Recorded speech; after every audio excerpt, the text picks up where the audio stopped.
आज अपने ही घर वालों की दावत करें, मेहमानों को छोड़ें बहुत ही शानदार और टेस्टी दाल चावल के साथ साबुत मसूर और चावल।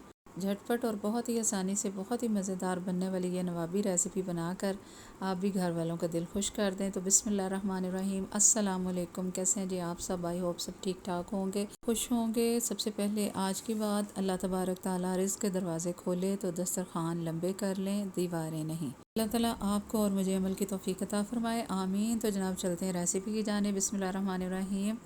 बहुत ही मज़े की ये शानदार सी रेसिपी झटपट तैयार होगी इंशाअल्लाह ताला। और यहाँ पर सबसे पहले मैंने हाफ़ के जी के करीब दाल ले ली है और इसके अंदर 3 गुना पानी हम डालेंगे। तो जनाब पानी इसमें मैंने डाल दी है, आप अपने प्रेशर कुकर के लिहाज से पानी डाल सकते हैं। और अब इसमें नमक डाल दिया 1.5 चम्मच, हल्दी हाफ़ टी स्पून और 1.5 टीस्पून सुरख मिर्च और खुश्क धनिया 1 टेबल स्पून। इसके साथ लहसुन पिसा हुआ 1 टेबल स्पून डाल दिया और टमाटर 2 अदद और 2 से 3 सब्ज़ मिर्चें काट के वो भी इसमें शामिल कर दी हैं। और अब प्रेशर बंद करके 5 सीटी इसको लगाऊंगी। और देखें माशाल्लाह से प्रेशर मैंने खोल दी है।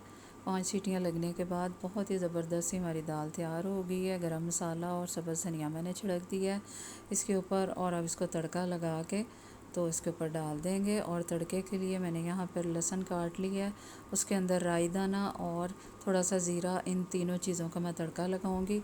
बहुत ही मज़ेदार और टेस्टी इसके साथ ये तड़का बनता है। और ये जी तड़का जा रहा है माशाल्लाह से दाल के अंदर, बहुत ही ज़बरदस्त सी खुशबू आ रही है और जायका लाजवाब बना है माशाल्लाह। जितनी देर में दाल तैयार हुई है माशाल्लाह उतनी देर में मैंने दूसरी तरफ राइस तैयार कर लिए हैं। और देखें ये सर्विंग के लिए बिल्कुल रेडी है और खाने वाले भी बिल्कुल तैयार हैं माशाल्लाह। बहुत ही ज़बरदस्त दाल चावल हमारे झटपट से तैयार हो गए हैं। झटपट और बहुत ही आसानी से बनने वाली ये दाल चावल आप भी ज़रूर ट्राई कीजिएगा और मुझे दुआ में याद रखिए। आप सब हमेशा खुश रहें। अल्लाह हाफ़िज़।